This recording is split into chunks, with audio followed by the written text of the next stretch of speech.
Vamos a abocarnos en los próximos 40 minutos aproximadamente a este tema que le he llamado uso adecuado del Doppler durante la gestación, una estrategia para optimizar los recursos.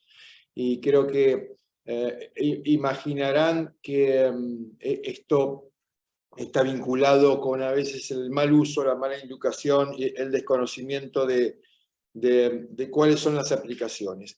Con lo cual, los objetivos de esta charla van a ser conocer los mecanismos fisiopatológicos que explican la utilización del Doppler en diferentes territorios, o sea, para qué o por qué cada territorio sirve para evaluar algo.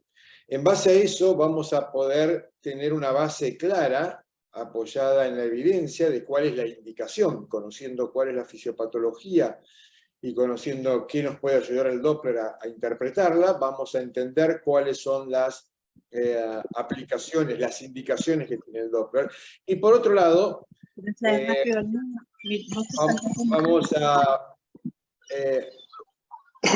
ver cuál.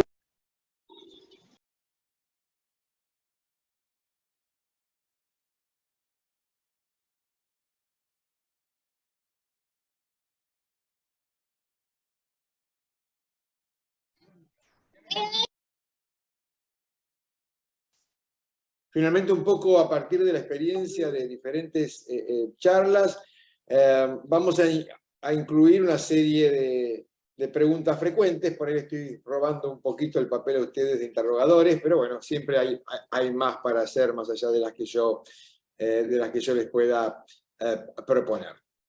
¿Qué territorios? ¿A qué le llamo territorio? Cuando digo fisiopatología de cada territorio, ¿qué territorio es indicado? Bueno, el territorio arterial o venoso eventualmente que querramos estudiar. O sea que la pregunta sería, en cada uno de estos territorios, ¿por qué se utiliza? ¿Cuándo se utiliza? ¿Cuándo no se utiliza? Y también, ¿cómo se debe utilizar? Y estos territorios son 4, arterias uterinas, arteria umbilical, arteria cerebral media y ductus venoso, y una combinación de 2 de ellos en forma de cociente o relación, que es la relación cerebro-umbilical. Y vamos a mirar cada uno de ellos. Vamos a comenzar por la fisiopatología, desde ya que esto va a ser un poco breve, porque sería por ahí todo un curso hablar de esto en detalle, pero creo que les voy a resumir de manera adecuada lo que les estoy proponiendo. Vamos a comenzar por la fisiopatología de las arterias uterinas. ¿Por qué utilizamos las arterias uterinas? Y ustedes saben que en el embarazo ocurre lo que conocemos como invasión trofoblástica, que es que células del citotrofoblasto invaden esta capa muscular, que se las he marcado acá en violeta, la van a ir destruyendo, primero a nivel de la decidua, y se produce entonces acá la primera oleada de invasión trofoblástica, y segundo, en segundo término, la segunda oleada a nivel de la capa muscular. Sabemos entonces que si se produce correctamente esta invasión trofoblástica, vamos a pasar, o sea, si se logra hacer la correcta invasión de la capa decidual y de la capa muscular, vamos a pasar de tener un territorio de alta resistencia en las arterias uterinas a tener un territorio de baja resistencia. ¿Qué pasa si esto fracasa?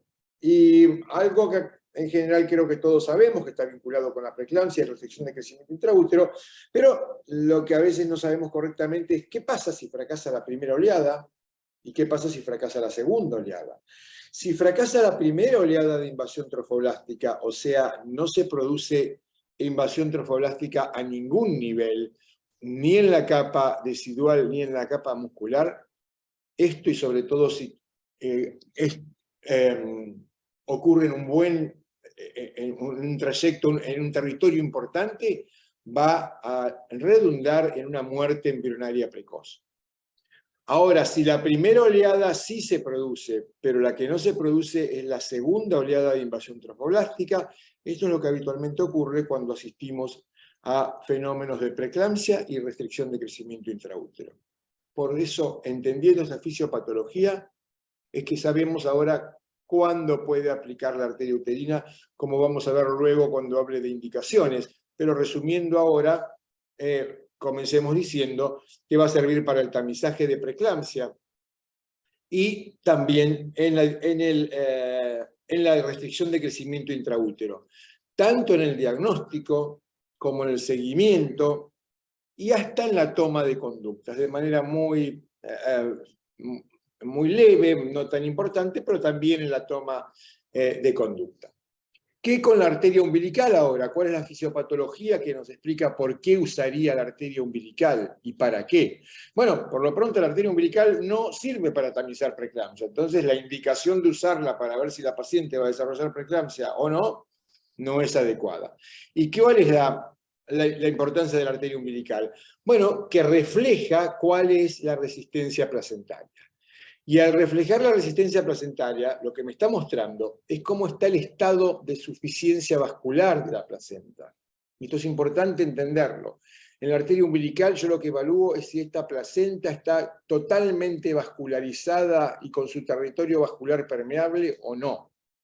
Porque si está bien vascularizada, cuando la sangre vaya por las arterias umbilicales marcadas en azul hacia ella, no se va a encontrar con resistencia por delante. Y cuando veamos entonces la onda de la arteria umbilical, va a tener un patrón de baja resistencia.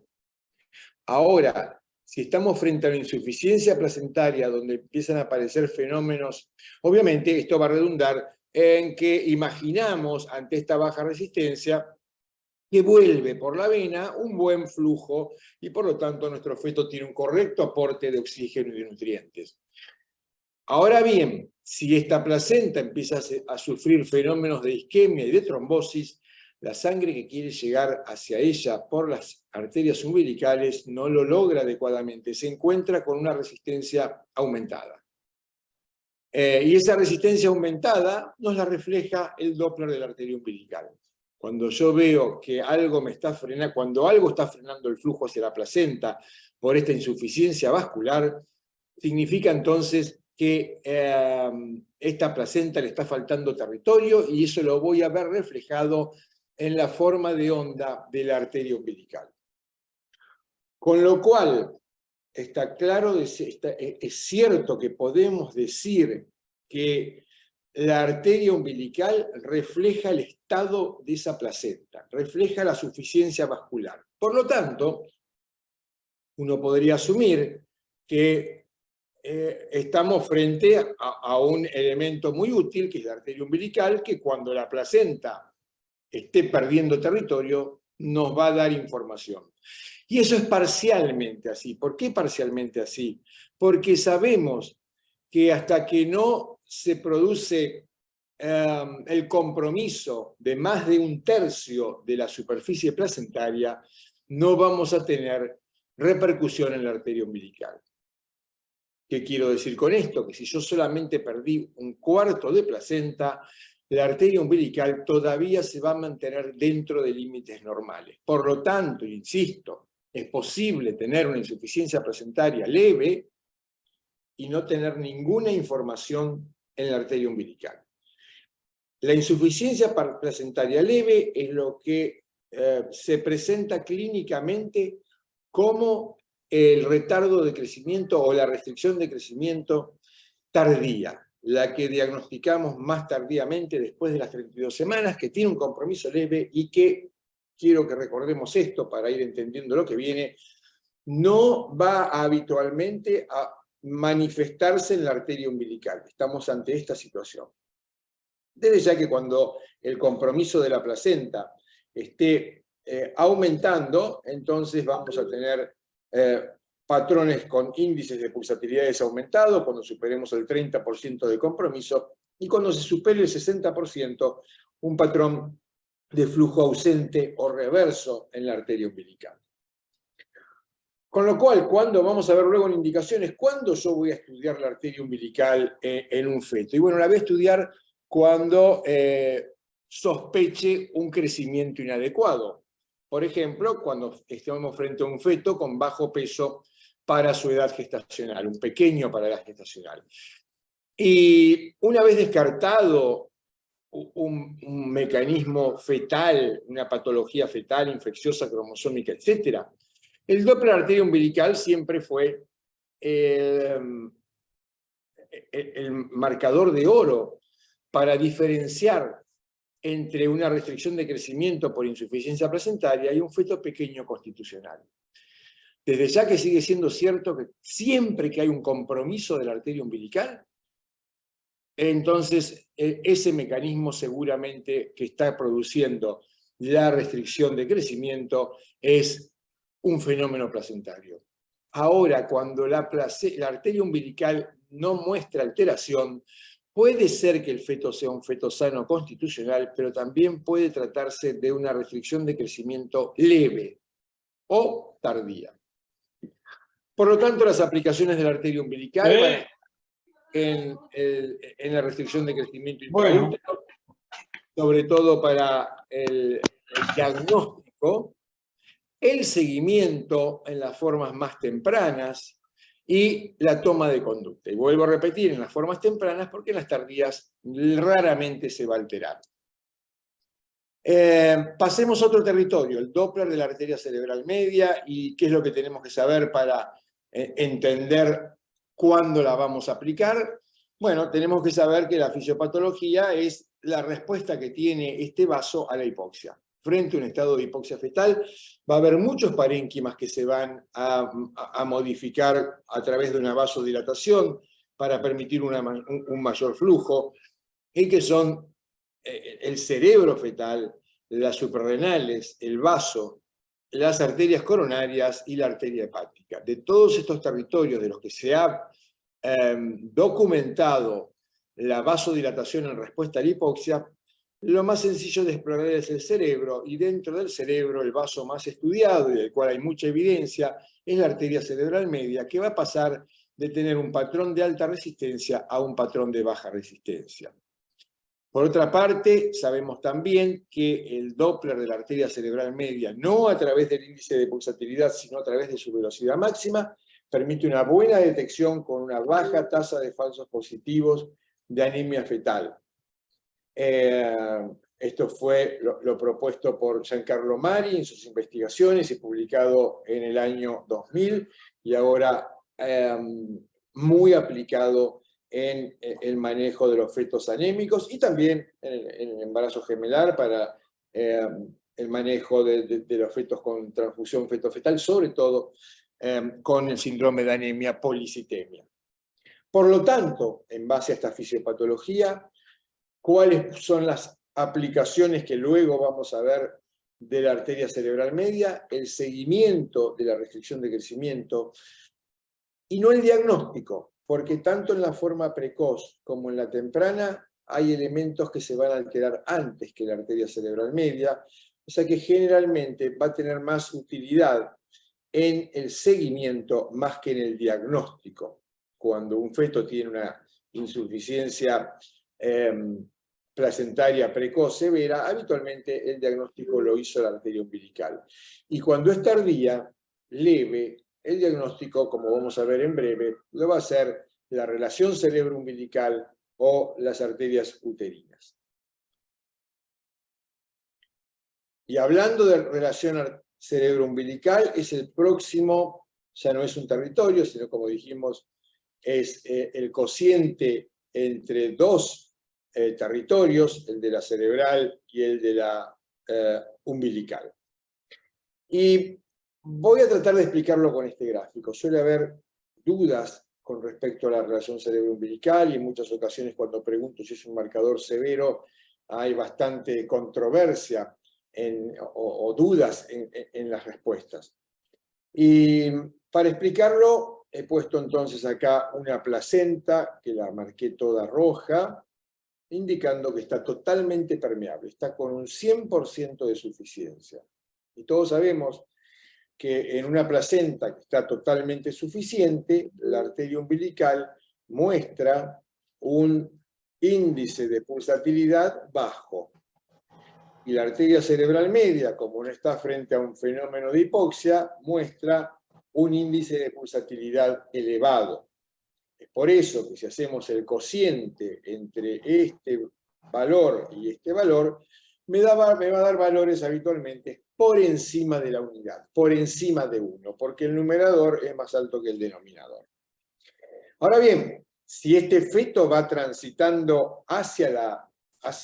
va sufriendo una insuficiencia placentaria, paulatinamente va perdiendo territorio vascular, y eso por un lado va a determinar, como mostré antes en las diapositivas explicando el valor de la arteria umbilical, un aumento en la resistencia en la arteria umbilical. Ese aumento en la resistencia obviamente se está acompañando de un hipoflujo para el feto, y ese hipoflujo genera entonces una vasodilatación. Con lo cual, progresivamente, y hasta que se instale en situaciones más terminales, progresivamente en este camino del feto hacia de la insuficiencia placentaria, va a ir aumentando su índice de pulsatilidad de la arteria umbilical hasta llegar al percentil 95, donde vamos a decir que está elevada, hay un compromiso placentario del más del 30%, y por otro lado va a ir disminuyendo el índice de pulsatilidad de la arteria cerebral media hasta llegar a un percentil 5, donde vamos a hacer el diagnóstico de que ese feto está reaccionando frente a la hipoxia. Pero esto no es de un momento a otro, esto tiene una secuencia. Por lo tanto, en este camino hacia el compromiso mayor vamos a tener situaciones intermedias. Y una situación intermedia podría ser una insuficiencia placentaria leve, donde se haya perdido solamente un cuarto del territorio de la placenta, y sí, la arteria umbilical va a estar elevada con respecto a los valores que tenía antes. Y la arteria cerebral media va a tener valores disminuidos con respecto a los previos, pero no van a alcanzar valores anormales. Por lo tanto, en este caso de una insuficiencia placentaria leve, si usted va a fijarse en la tabla de arteria umbilical, seguramente va a estar normal, por debajo del percentil 95. Y si se va a fijar en la tabla de referencia de la arteria cerebral media, seguramente va a estar normal por encima del percentil 5. Pero ¿qué es lo que se altera? La relación, que ahora pasó a ser favorable a la arteria umbilical. Ahora va a estar cercano a 1 o por debajo de la unidad. Y por eso es que esta alteración en la relación nos está mostrando que hay un compromiso leve. Compromiso leve que dijimos que es patrimonio de la restricción de crecimiento tardía, la que diagnosticamos después de la semana 32. Por eso, si bien no se va a alterar siempre, pero uno de los baluartes que tenemos para el diagnóstico de restricción de crecimiento leve tardía es la relación cerebro-umbilical. Desde ya que cuando el compromiso placentario siga creciendo, y eso va a estar en las restricciones tempranas severas, vamos a tener entonces ya valores que alcanzan el percentil 95 para la arteria umbilical y por debajo del 5 para la cerebral media. Pero el valor importante de la relación cerebro-umbilical no es este. En este ya llegamos al diagnóstico porque ya está alterada la umbilical, ya está alterado todo. El valor de la relación cerebro-umbilical es cuando el compromiso es menor al 30%, donde tenemos una arteria cerebral media dentro de rangos normales, una arteria umbilical dentro de rangos normales, pero una relación cerebro-placentaria alterada. Por lo tanto, vamos a ver luego que su aplicación está dada en las formas leves, tardías de restricción de crecimiento.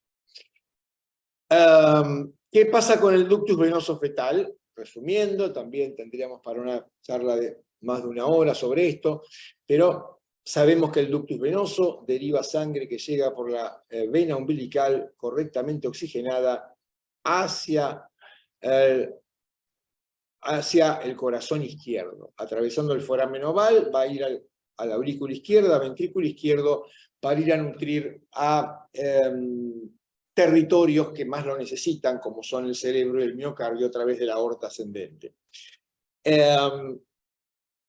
Este ductus venoso, que normalmente deriva 1/3 de la sangre de la vena umbilical, puede llegar a duplicar su cantidad, puede llegar a derivar 2/3 en situaciones de hipoxia.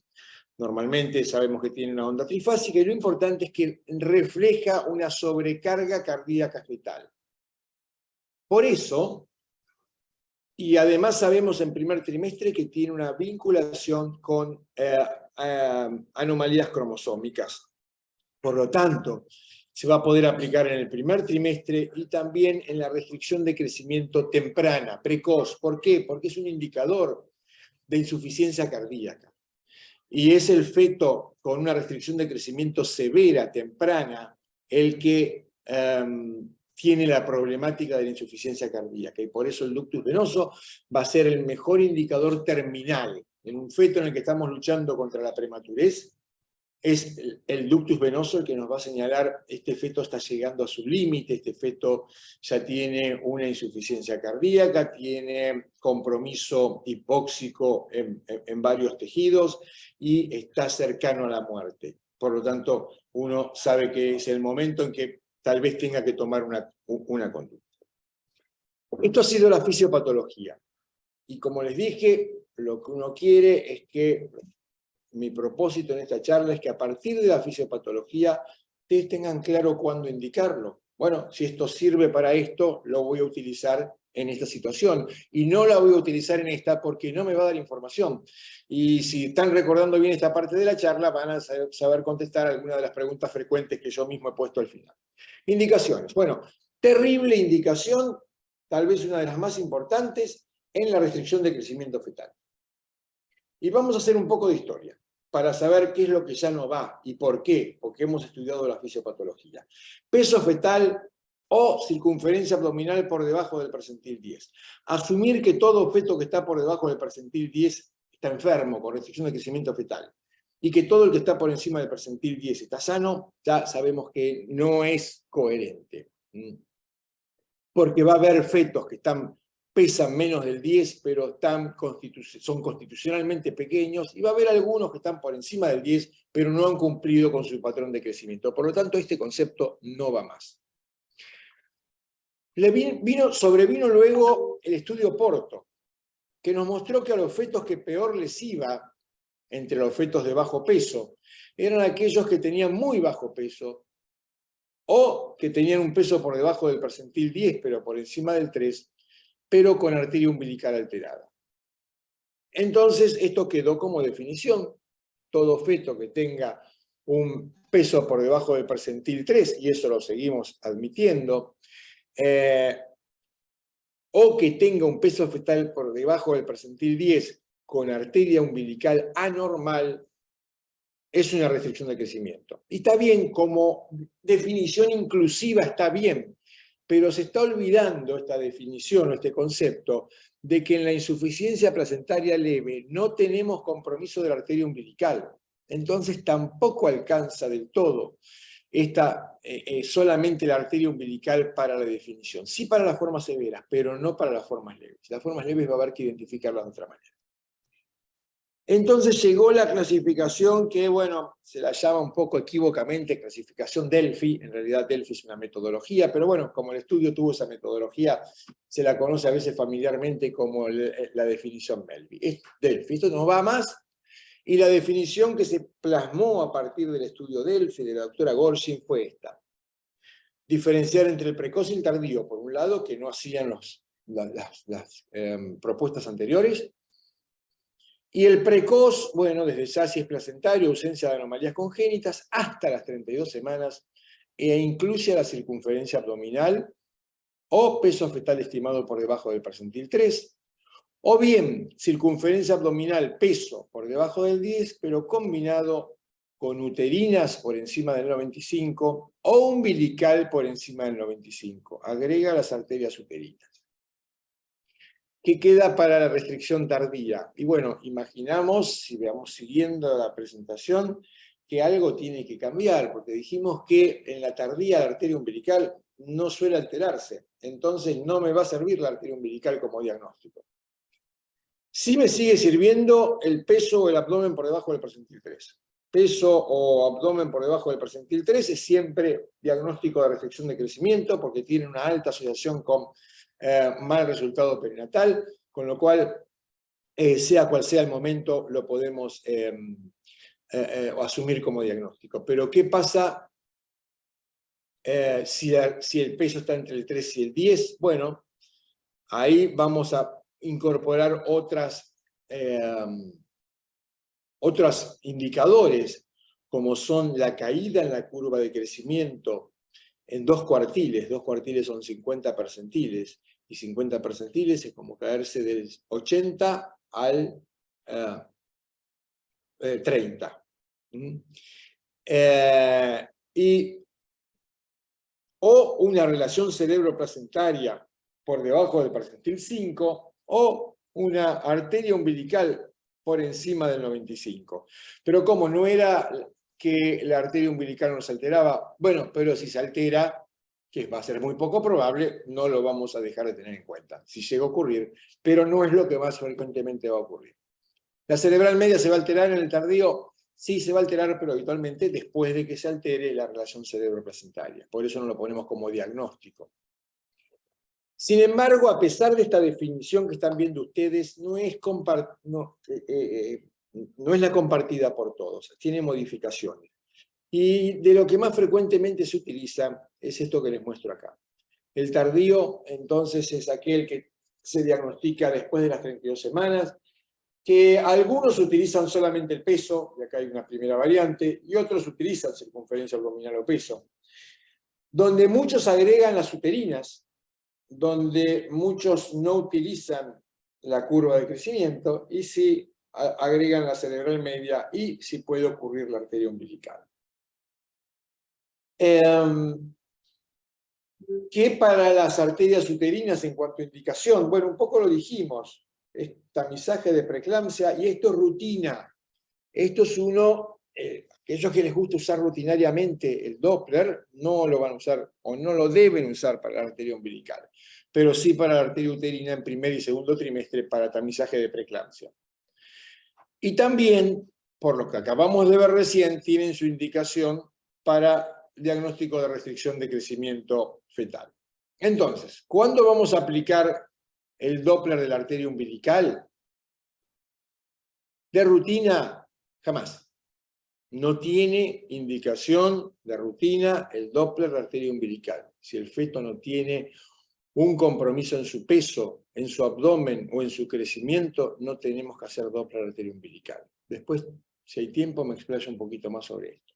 ¿Cuáles van a ser las indicaciones que sí vamos a utilizar? La restricción de crecimiento fetal, para diagnosticarla frente a la presencia, como dije recién, de un bajo peso o de un crecimiento normal, y para seguirla y eventualmente, si tengo un flujo ausente en la semana 32, o si tengo un flujo reverso en la semana 30, o si tengo un índice de pulsatilidad elevado en la semana 37, va a ser también para una toma de conducta.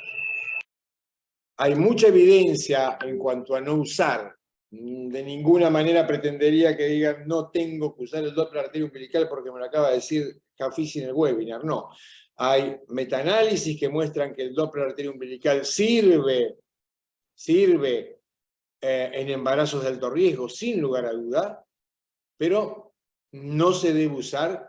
Acá una de las tantas propuestas, y fíjense el tiempo que tiene esto, el uso del Doppler arteria umbilical en clínica obstétrica debiera restringirse a embarazos donde se sospeche un compromiso de la función placentaria, esto es, probable restricción de crecimiento o preeclampsia. Doppler arteria cerebral media, rutina, nunca. No hay indicación rutinaria para el Doppler arteria cerebral media. Indicación, sí, sospecha de restricción de crecimiento fetal, seguimiento de la restricción de crecimiento tardía y diagnóstico de anemia fetal. La relación cerebro-umbilical, de la cual también ya hablamos sobre su fisiopatología, de rutina, nunca. Indicación en la sospecha de restricción de crecimiento fetal y en el seguimiento de la tardía, donde también conjuntamente con otros marcadores, cualquiera de ellos, cerebral media, índice de pulsatilidad de la umbilical por encima del percentil 95, uterinas, puede determinar una terminación de la gestación, pero llegando al término recién. Ductus venoso, rutina, sí, en el primer trimestre para tamizaje de anomalías cromosómicas junto con la medición de la translucencia nucal y otros marcadores. Es también un marcador de defectos cardíacos, sobre todo si se asocia a una translucencia nucal aumentada y más aún si se asocia a a translucencia nucal y regurgitación tricuspidia, y también para anomalías estructurales, en algunas alteraciones como defectos óseos, hidrops, etcétera, va a ser también marcador de esas situaciones. En la restricción de crecimiento tardía, leve, no tiene lugar, no se va a alterar nunca. En la restricción de crecimiento fetal precoz, sí, es el único indicador que hay para el manejo de la restricción de crecimiento fetal entre las 26 y las 30 semanas. Hasta las 30 semanas, el motivo por el cual se puede llegar a tomar una gestación, terminar una gestación, es un ductus venoso con onda A ausente o reversa. Hasta aquí la primera y la segunda parte de la presentación. Hemos hablado de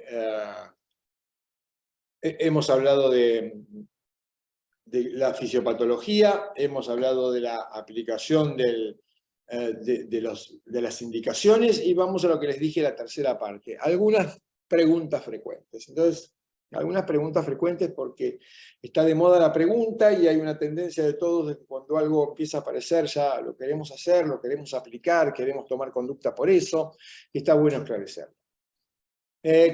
Con frecuencia preguntan sobre la arteria oftálmica, y acá les traje algunas, no vamos a hablar de ella para nada, pero sí saber, siguiendo el tenor de esta charla, sirve, no sirve, la indico, no la indico, la hago, no la hago. Bueno, a favor, hay algunas evidencias, que acá les he traído algunas, la mayoría de ellas de la Fundación de Medicina Fetal de Londres, de que tendría una potencial utilidad. Como ven ustedes, todavía no hay mucha definición en cuanto a cuál es el mejor parámetro, cuáles son los puntos de corte.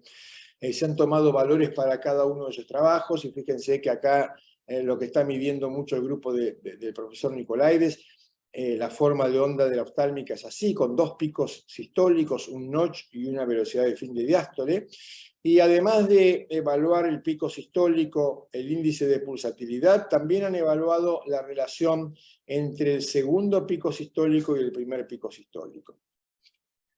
La escasa evidencia que hay de la Fundación de Medicina Fetal de Londres dice que podría predecir preeclampsia en formas tardías, que es cuando ya la arteria uterina no tiene valor, sobre todo si va a haber una complicación en las próximas 3 semanas. También la estudiaron en el primer trimestre, y nuevamente hay consenso, pero bueno, se requieren de estudios adicionales. O sea, eso es lo que les quiero marcar. Se está todavía en una etapa de investigación. También la Fundación de Medicina Fetal la estudió de manera aislada y con otros marcadores, o sea, cómo predice la arteria oftálmica sola y cómo predice en combinación con otros marcadores. Y nuevamente la conclusión de estos estudios es que puede llegar a tener un lugar, pero que todavía se requiere seguir estudiándola. Ustedes saben que en tercer trimestre el Doppler de la arteria uterina no sirve, o sea, el Doppler de la arteria uterina no sirve para predecir formas tardías de preeclampsia. Por lo tanto, lo que se usa, no tanto acá en Latinoamérica, porque no tenemos la disponibilidad actualmente, pero sí mucho en Europa, se utiliza la relación entre SFRIT y factor de crecimiento placentario. Y este trabajo del año pasado, no tiene un año todavía, del profesor Nicolaides, dice que también potencialmente tendría un lugar hasta para poder reemplazar a esa combinación de laboratorio, que suele ser más difícil, sobre todo desde un punto de vista económico de tener. Pero la gran conclusión es que se está todavía en una etapa de investigación y que no debemos aplicarlo a la clínica. No lo voy a hacer, hágalo. Si quiere hacerlo para practicar, para tener su referencia, para tener su... y bueno, después sabrá en el futuro si aprendió algo que va a servir o que no va a servir. Pero desde ya, hágalo, pero no lo apliquen, todavía no hay ningún trabajo que evalúe su aplicabilidad y su utilidad clínica. Otras preguntas que me hacen habitualmente, síndrome antifosfolipídico, y para ilustrar esto les puse un poquito lo que hacen otras sociedades en el seguimiento del síndrome antifosfolipídico y otras trombofilias. no se sigue al síndrome antifosfolipídico, se sigue a la patología o a las trombofilias, se sigue a la patología que puede ocasionar. Eventualmente algunas normas agregan una ecografía, fíjense que acá agregan, esto es de Medicina Fetal Barcelona, agrega al control que hacemos todos, semana 11 y 14 con uterinas, semana 20 a 22 con uterinas, agregan una ecografía en semana 24 a 26, pero si habían encontrado alguna alteración en la 20-22. Si no, se pasa a la 28, se sigue cada 4 semanas, se pasa al cardiotocograma, al manejo habitual de un embarazo, y que se sigue los lineamientos de la restricción de crecimiento fetal y la preeclampsia. No seguimos a la trombofilia, seguimos a las complicaciones que esta puede traer. ¿Qué para la colestasis? Bueno, si simplemente vuelven 40 diapositivas atrás mi presentación, se van a dar cuenta que no encuentran en la fisiopatología ninguna aplicación para la colestasis. La colestasis no asocia habitualmente con difusión placentaria, por lo tanto no tenemos que utilizarlo, salvo que el feto tuviese un crecimiento anormal. ¿Y por qué no lo uso al Doppler de la arteria umbilical? Si es sencillo y me puede dar pesquisa. Bueno, por un lado les dije no van a pesquisar nada, porque todo lo contrario, una insuficiencia placentaria leve puede tener un Doppler de arteria umbilical anormal, con lo cual no van a pesquisar mucho. Y aparte lo que van a generar son resultados falsos positivos que lleven a la toma de conductas que pueden ser perjudiciales. Miren, para darles un ejemplo. Estos son referencias de tablas muy utilizadas, publicadas en literatura de alto impacto y de buena calidad. Miren la diferencia que hay, esto es para arteria umbilical en percentil 95, fíjense la diferencia que hay entre estudios. Entonces esto tiene que ser algo que sea acompañado por la clínica. Lo mismo ocurre con la arteria cerebral media, el percentil 5, y lo mismo ocurre con la relación cerebro-umbilical. Por lo tanto, hay que tener mucho cuidado con el manejo con Doppler, usarlo siempre de la mano de la clínica, no como una herramienta para ver si tenemos una restricción o no tenemos una restricción, si no hay nada que lo acompañe. Finalmente, el istmo aórtico, no quiero explicarlo, sino simplemente decirles que en este momento tampoco se está aplicando. Tuvo algún momento de prometer alguna utilidad, porque cuando se observa un flujo reverso en el istmo aórtico es porque ha disminuido la resistencia en la cerebral media y ha aumentado en la placenta, con lo cual el flujo que debiera irse hacia las porciones inferiores del cuerpo va con menos tenor de oxígeno hacia el cerebro. Pero nuevamente, probablemente muchos centros lo sigan investigando, algunos lo tendrán en cuenta paralelamente, pero no se aplica en ninguna norma o ninguna recomendación de sociedades ni de centros hospitalarios. Las últimas minutos que tenemos se los quiero dedicar no a hablar de cómo se hace Doppler, no es acá el lugar para que aprendamos la técnica, sino para que aquel que está recibiendo un informe, el obstetra que todos los días recibe un informe y que tiene que tomar una conducta en base a ese estudio, pueda tener la tranquilidad, si no conoce el operador, de que está frente a un estudio de buena calidad. Y sabemos los que hacemos Doppler, acá nos estamos apoyando en las guías en las recomendaciones de las guías de ISUOC. Sabemos los que hacemos Doppler que tenemos que evitar los movimientos fetales, pedirle a la madre que contenga la respiración, pero sobre todo tener cuidado con los movimientos respiratorios. No solamente esta situación, desde ya que este estudio, creo que no hay dudas que es totalmente desechable. Este también es desechable. Las ondas tienen que estar totalmente parejas. No podemos permitir un estudio donde recibamos, aunque tengamos 3, 4 parecidas, pero estas irregularidades me muestran que tal vez las que están bien todavía mantengan una elevada resistencia. Por lo cual, tenemos que tener cuidado de estar viendo correctamente eso. Sabemos que el Doppler es una técnica que está vinculada, la física del Doppler está vinculada con el ángulo con el que ingresamos. Tampoco quiero hablarles de esto desde un punto de vista técnico, pero sí tenemos que saber que el operador tiene que modificar la posición del transductor para trabajar con un buen ángulo, un ángulo cerrado que permita ver correctamente el vaso. ¿Y eso cómo lo veo, cómo lo verifico? Bueno, ¿qué es lo que puede pasar? Lo que puede pasar es esto, que si ustedes tienen un ingreso a una arteria umbilical con un ángulo cercano a 90 grados, no van a tener flujo diastólico. Para eso, para poder tener una forma homogénea de trabajar y que podamos verificar la calidad del estudio, es que desde ISO recomendamos algo que les voy a mostrar en breve, que es que haya una altura de la onda de por lo menos el 75% de la pantalla. Y también que ajustemos la velocidad de barrido para que la onda se vea bien clara, separando una onda de la otra, no como acá arriba, sino con una onda que no sea más de 10 en todo el trazado. También tener en cuenta con el filtro de pared, verificar que no haya abajo de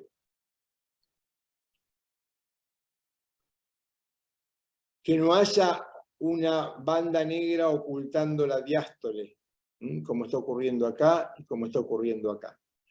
Para eso, entonces, siempre fijarse que la onda que estamos recibiendo tenga la imagen del vaso que estamos insonando bien clara, bien magnificado, que el operador esté ingresando con un ángulo de 0 grado y sobre todo que en el espectro tenga todas ondas bien parejas, bien parejas, que ocupen el 75% de la altura de la pantalla y que sean más de 4 y menos de 10 ondas. Esto simplemente para ponerles que no hay problema en que el operador les envíe el informe con el vaso con el espectro hacia un lado o hacia el otro de la pantalla, no tiene ningún inconveniente. Como mensajes que les quería dejar, entonces, recordar la fisiopatología del estudio para saber cuándo lo vamos a aplicar. ¿Cuándo voy a usar la arteria umbilical? Bueno, me acuerdo que me explicaron que refleja insuficiencia placentaria. Entonces, cuando sospeche insuficiencia placentaria, ¿sí? Si la madre tiene una colestasis, ¿es por insuficiencia placentaria? No, por lo tanto no va a tener indicación. Recordar que una insuficiencia placentaria leve puede no manifestarse en la arteria umbilical, por lo tanto no esperemos que se altere.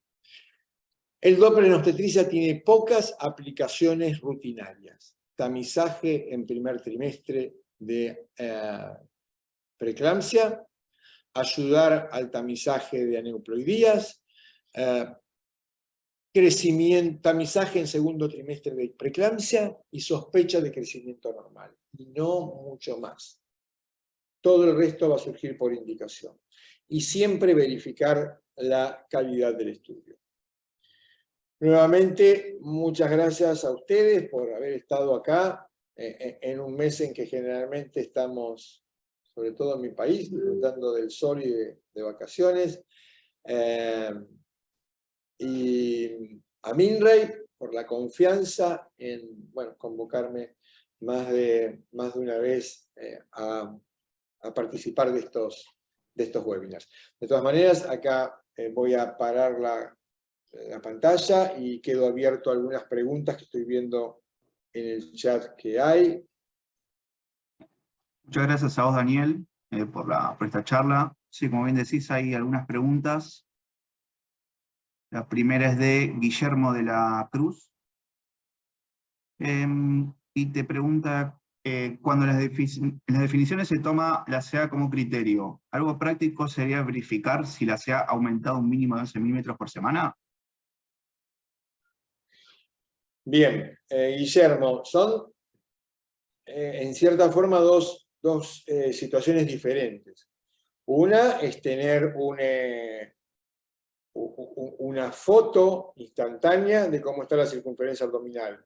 Para eso tienes que utilizar alguna tabla de referencia, la de Hadlock está muy bien, la de Interroute está muy bien también, y ver que haya caído, según vimos en la definición, por debajo del percentil 10 o por debajo del percentil 3. Si no estás seguro de cuál es la edad gestacional, o si querés hacer un seguimiento longitudinal del crecimiento, se puede utilizar ese criterio de 11 milímetros cada 2 semanas, no por semana, en 2 semanas, o bien recurrir a alguna tabla, y alguna que ha publicado el CLAP, el Centro Latinoamericano de Perinatología, donde indica cuál es el percentil 5, 10, 50 de cada medida. O sea, son estudios longitudinales. Hoy la circunferencia abdominal mide 280, ¿cuánto tiene que medir en 2 semanas? La segunda pregunta, si querés la tengo acá. Es también del doctor Guillermo de la Cruz, que bueno, en todo caso, Guillermo, si no quedó claro, me avisás. Y después tengo otra tuya, bueno. Buenísimo. ¿Qué hacer en variantes anatómicas en donde no se puede ubicar una arteria uterina? Ir a la vía vaginal, tomar el promedio entre las 2 medidas por esta vía, y si no logra hallarla, no informar nada respecto a esta arteria. Guillermo, estas son otra de las preguntas frecuentes, muy frecuentes, desde que empecé con el Doppler, y que no sé cómo contestar a veces, porque honestamente, tengo un poco los testimonios de los que han practicado Doppler conmigo y que ven, no suelo tener mucho inconveniente en localizar la arteria uterina. Pero sí, si lo tienes, la vía vaginal puede ser una alternativa. De hecho, si bien hay diferencias entre una vía y la otra, no son tan sustanciales. No son tan sustanciales, así que puede ser una alternativa utilizar la vía vaginal.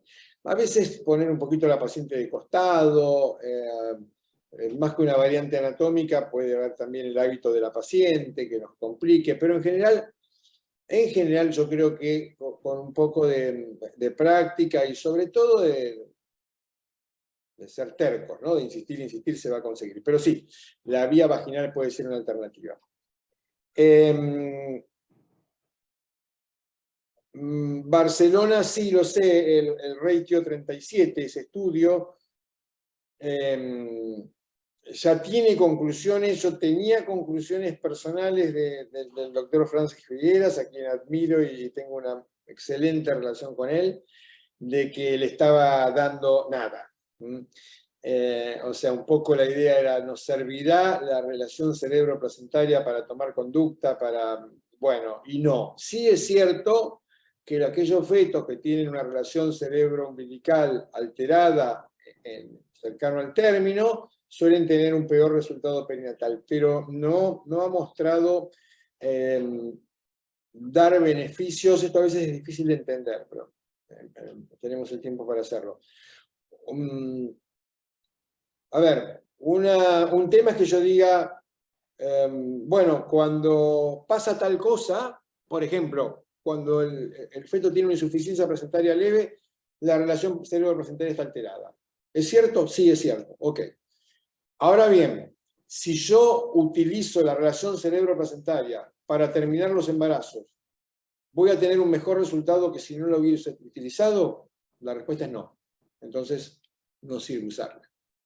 Y recuerden los puntos de corte, la variabilidad que tiene la cerebral media, porque si yo les mostré esas variaciones, no es porque todo lo que hicieron en esas tablas, que son grandes referentes, hayan trabajado mal. Es porque, bueno, usted mide un vaso, una cerebral media, y a los 10 minutos cambió radicalmente. Entonces hay que tener mucho cuidado con eso.